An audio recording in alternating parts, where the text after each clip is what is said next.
தூயாவின் பேராலே இன்று நாம் 28ஆம் வாரம் ஞாயிறு முதல் ஆண்டுக்குரிய வாசகங்களை பார்க்க இருக்கிறோம். முதல் வாசகம் என்பது ஏசாயா நூலிலிருந்து 25வது அதிகாரம் 6லிருந்து 10 வரை. ஆண்டவர் சிறந்ததொரு விருந்தை ஏற்பாடு செய்வார், அனைவரும் துன்ப துகிலை தூக்கி எறிவார். அடுத்தது 2ஆம் வாசகம் பவுல் பிலிப்பியருக்கு எழுதிய திருமுகத்தில் 4வது அதிகாரம் 12 முதல் 20 வரை வாசகம். எனக்கு வலுவூட்டுகிறவரின் துணை கொண்டு எதையும் செய்ய எனக்கு ஆற்றல் உண்டு. அடுத்தது நற்செய்தி வாசகம். நற்செய்தி வாசகத்தில் அதுதான் விருந்து உவமையில் மத்தேயு நற்செய்தி 22வது அதிகாரம் 1 முதல் 14. நீங்கள் போய் சாலை ஓரங்களில் காணும் எல்லாரையும் திருமண விருந்துக்கு அழைத்து வாருங்கள். எனவே விருந்தை மையமாக வைத்து இன்று உவமை பார்க்க. அதில் இந்த திருமண ஆடை என்பது ஏகப்பட்ட திருமண ஆடை என்றால் என்ன? இது நம்மளுடைய இதிலேயே கிடையாது, நம்முடைய வழக்கத்திலேயே கிடையாது. கலாச்சாரத்திலும் சரி, எதுவும் சரி, இது இல்லாத ஒன்றை சொல்வதால் நமக்கு இதில் ஒரு புரிதல் வருவது மிக கடினமாக இருக்கிறது. என்ன இதில் புரிதல் வருவது கடினமாக இருக்கிறது என்றால், ஒரு விருந்துக்கு அழைக்கிறார். அந்த விருந்து முதலில் அழைக்கப்பட்டவர்கள் இவரிடம் வர மறுத்து விடுகிறார்கள். இவர் போய் கெஞ்சி கூத்தாடி தெருவுலேருந்து மக்களை அழைச்சிட்டு வர்றாரு. தெருவுலேருந்து மக்களை அழைச்சிட்டு வர்றார். என்ன சொல்றாரு? நீங்கள் போய் சாலை ஓரங்களில் காணும் எல்லாரையும் திருமண விருந்துக்கு அழைத்து வாருங்கள் என்றார். அப்படின்னா என்ன? இவர் போய் கெஞ்சுகிறார், ஐயா சாமி விருந்து சாப்பிட ஆள் இல்லை, கொஞ்சம் வாங்கன்னு. நம்ம கூட நம்முடைய விருந்துலலாம் பார்ப்போம். என்ன பார்ப்போம்னா, விருந்து முடிந்ததும் உணவு மிச்சப்பட்டுவிடும். மிச்சப்பட்டோன்னா என்ன பண்ணுவோம்? உடனே ஒரு அனாதை மாடத்துக்கு தூக்கிட்டு போ, முதியோர் இல்லத்துக்கு தூக்கிட்டு போ, இல்லாட்டி வீட்டில் யாராச்சும் ஏழைங்களுக்கு தெருவில் அவங்கள போய் அழைச்சிட்டு வா, இல்லாட்டி அவங்க கொண்டு போய் பிரித்து கொடுத்துரு அப்படின்னு சொல்லி பார்க்கிறோம். அது அனுபவித்திருக்கிறோம். ஆனால் எது அனுபவித்ததில்லை என்றால், இந்த மிச்ச மீதியை வாங்குறதுக்கு ஒருவர் வருகிறார். அவர் வரும்பொழுது அவர் ஆடையை சரியாக அணிந்திருக்கவில்லை. இதனால் அவரை பிடிச்சி போட்டு அறையில் போட்டு அடிப்பாங்களா யாராச்சும்? அவர்களே ஏன் வருகிறார்கள்? முடியாத நிலையில் இருக்கிறார்கள்.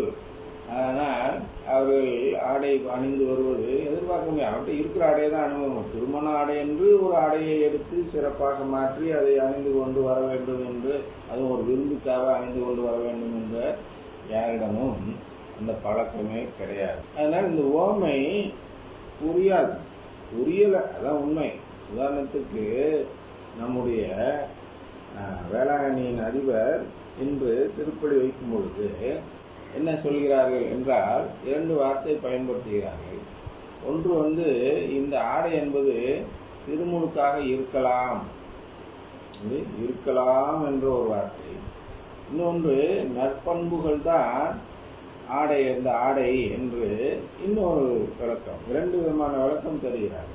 அதுலேருந்து என்ன தெரியுது? ஒரு அதிபராக இருக்கக்கூடிய ஒரு தந்தை இங்க திருத்தல பேராலயத்தில் என்ன சொல்லலாம், தேசிய அளவில் உள்ள திருத்தல பேராலயம் என்றும் சொல்லலாம். அந்த அளவுக்கு உள்ள பெரிய ஒரு பேராலயத்தில் அந்த அதிபராக இருக்கக்கூடியவர் புரிந்து கொள்ளவில்லை என்றால் வேறு எந்த பொருட்கள் புரிந்திருப்பார்கள். இதுதான் உண்மை. ஆனால் புரிந்து கொண்டது போல் படித்துவிட்டு போய்விடுவார்கள். அவர்களும் ஒரு நாள் கூட அமர்ந்து உட்கார்ந்து யோசித்ததாக தெரியவில்லை. யோசிக்க வேண்டும்.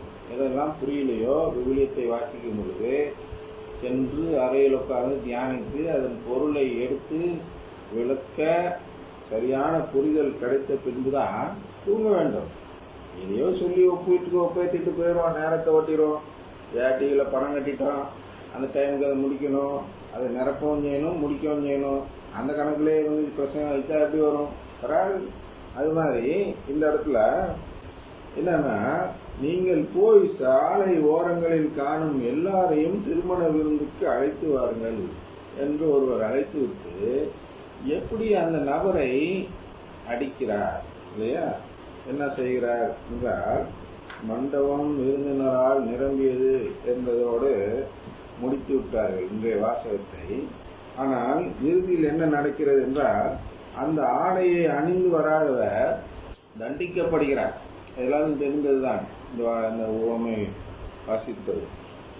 அதனால் இது என்ன என்று நாம் புரிந்து பார்க்க வேண்டும். இந்த ஓமை ஒரு ஓமையாக இயேசு சொல்கிறார். எப்பொழுதுமே ஒரு ஓமை சொல்லும் பொழுது அது அங்கு வழக்கத்தில் இருக்கக்கூடியதை வைத்து தான் விளக்குவார். ஆனால் ஒரு சில ஓமைகள் இருக்கின்றன, அது நாம் விண்ணக பொருளை எடுத்து இதில் கொடுத்து அதிலிருந்து பொருள் எடுக்கும்படி சற்று மாற்றி மாற்றி அமைத்திருக்கார். அதில் ஒன்று இந்த ஓமை. இன்னொரு ஓமைன்னு சொல்கிறேன்.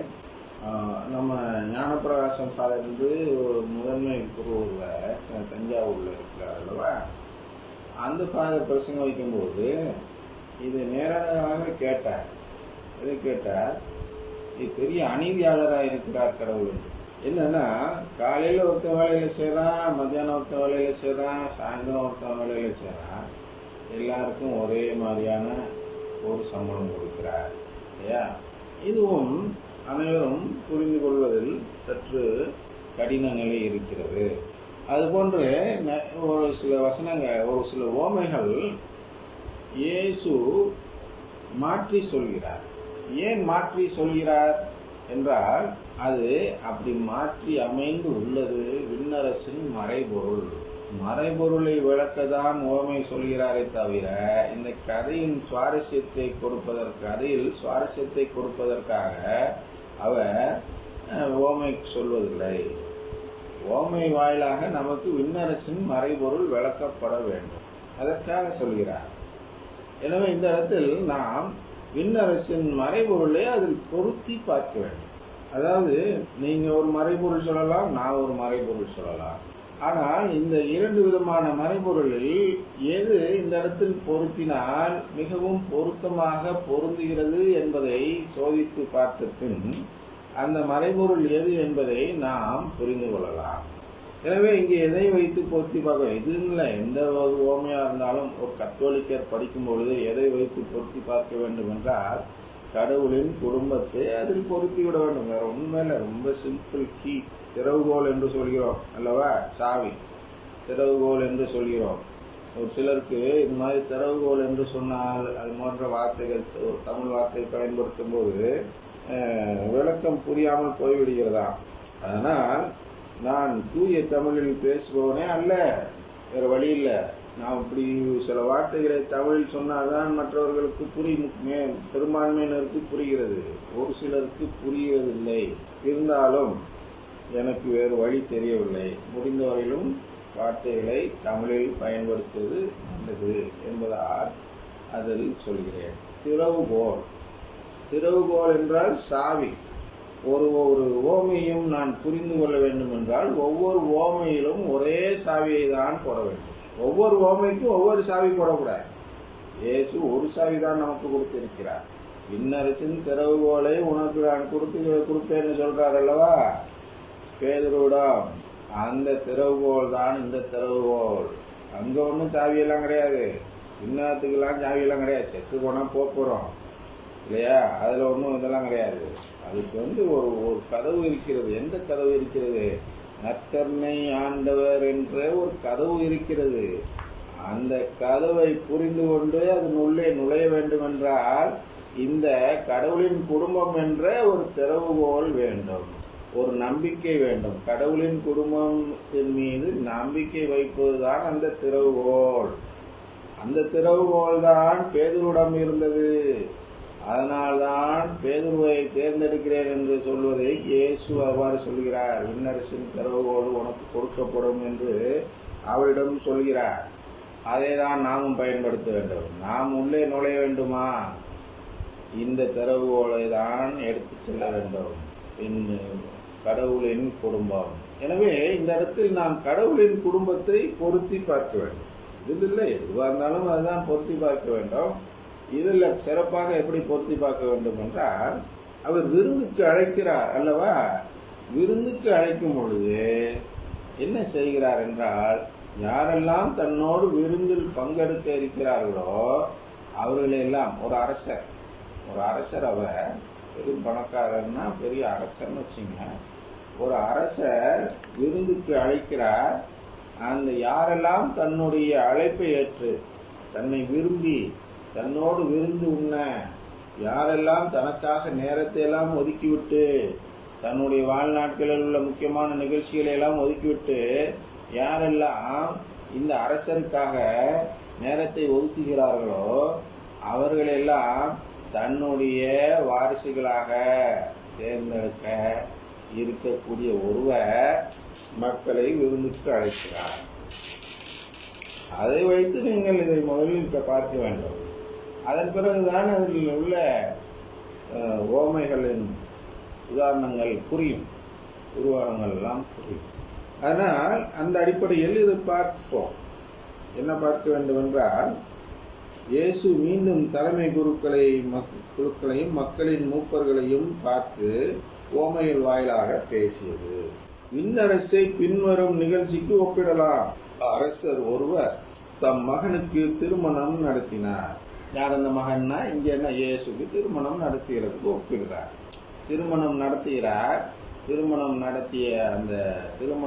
நடந்த பின் என்ன நடக்கிறது என்றால், அந்த திருமணத்தின் வாயிலாக திருமணம் நடந்த பின் அந்த அரசர் ஒரு உரிமையை பெற இருக்கிறார். அந்த பிள்ளை, அந்த மகன் என்ன உரிமை பெற இருக்கிறார் என்றால், அரசர் என்ற நிலைக்கு உயர்த்தப்பட இருக்கிறார். அதுவரை இளவரசராக இருக்கக்கூடிய அவரை அரசராக்குகிறார். அந்த அரசராக இருக்கிறார். அந்த அரசராக்கும் பொழுது அவர் என்ன செய்ய இருக்கிறார் என்றால், அந்த திருமண விருந்திற்கு வந்தவர்கள் அனைவரையும் அவருடைய உடன் பங்காளிகளாக மாற்ற இருக்கிறார். இதுதான் நம்ம பொருத்தணும். இதெல்லாம் பல இடத்துல சொல்லியிருக்கு. நாம் இயேசுவின் உடன் பங்காளிகள், கோஹஸ் என்று சொல்லப்பட்டிருக்கிறது. பங்காளிகள் அப்படின்னா அவருடைய சொத்துல பங்கு கேட்கக்கூடியவர்களாக நாம் இருக்கிறோம். அந்த உரிமையை நமக்கு தருகிறார். எனவே இந்த திருமணம் நடந்து முடிந்ததும் அந்த இவர் ஒரு உரிமையை பெறப் போகிறார். என்ன உரிமை? இந்த இளவரசர் தன்னுடைய மனதில் ஒரு திட்டம் வைத்திருக்கிறார். என்ன திட்டம் வைத்திருக்கிறார் என்றால், நான் ஒருவர் மட்டும் இந்த அரசருக்கு வாரிசாக இருப்பது நல்லதில்லை, இன்னும் நிறைய நபர்களை சேர்த்து ஒரு பெரும் குடும்பமாக இருக்க வேண்டும் என்ற ஒரு திட்டத்தை தன் மனதில் வைத்திருக்கிறார். அதை எப்பொழுது நிறைவேற்றலாம் என்று இருக்கிறார் என்றால், அவருடைய திருமணம் நிறைவேறியதும் அவர் அரசர் என்ற பதவி கொடுக்கப்பட்டதும் அந்த பதவியை பயன்படுத்தி இவர்களெல்லாம் தத்தெடுக்கலாம் என்ற நம்பிக்கையில் அவர் இருக்கிறார். யாரு? அந்த மகன். அரசர் ஒருவர் தம் மகனுக்கு திருமணம் நடத்தினார். இங்கே திருமணம் என்பது என்னன்னா, அந்த உறவு விண்ணகத்தில் இருக்கக்கூடிய இயேசு மண்ணகத்தில் மனிதனாக பிறந்து மனிதனாக வாழ்ந்து முடிப்பதுதான் அந்த திருமணம். நம்மோடு ஒரு உறவு வைத்து வாழ்ந்த காலம் தான் அந்த திருமணம் நடந்த காலம். திருமணம் நிறைவேறி முடிந்ததும் பதவி கிடைக்க வேண்டும். அதுதான் விண்ணுக்கு சென்று பாதாளத்துக்கு இறங்கி 3ஆம் நாள் உயிர் தெழுந்தார் அல்லவா? அப்பொழுது அந்த உரிமை பெற்றவராக அரசராக உயிர் தெழுந்து வருகிறார். அன்று முதல் அவர் உறவு கொடுக்கலாம். இதுதான் ஒரு சிங்கமாக சித்தரிக்கப்பட்டு, செம்மறியாக சித்தரிக்கப்பட்டு திருவெளிப்பாட்டில் கூறப்பட்டிருக்கும். மொத்தம் சிந்தி முள்ளுக்கெல்லாம் துவச்சி வெற்றி சூடி இதில் அமர்ந்திருக்கிறது, ஆசனத்தில் அமர்ந்திருக்கிறது, சிம்மாசனத்தில் அமர்ந்திருக்கிறது என்று அந்த காட்சியை சித்தரிப்பார்கள். அதுதான் அந்த பாடுபட்ட இயேசு. அந்த பாடுகள் பொழுதுதான் நிறைவு பெறுகிற அந்த திருமணம், அதாவது தாலி கட்டும் நிகழ்ச்சி போல் நிறைவு பெற்று அவர் அந்த அரசராகும் உரிமையை பெற்று அரசராகி திரும்புகிறார். அது குடும்பத் தலைவராக மாறி திரும்புகிறார். அதுதான் உயிர்த்தெழுதல். உயிர் பெற்று வருகிறார். இவர் ஒன்றும் மேஜிக் காட்டி மக்கள் எல்லாம் ஏமாத்துறதுக்காக உயிர் பெற்று வரல.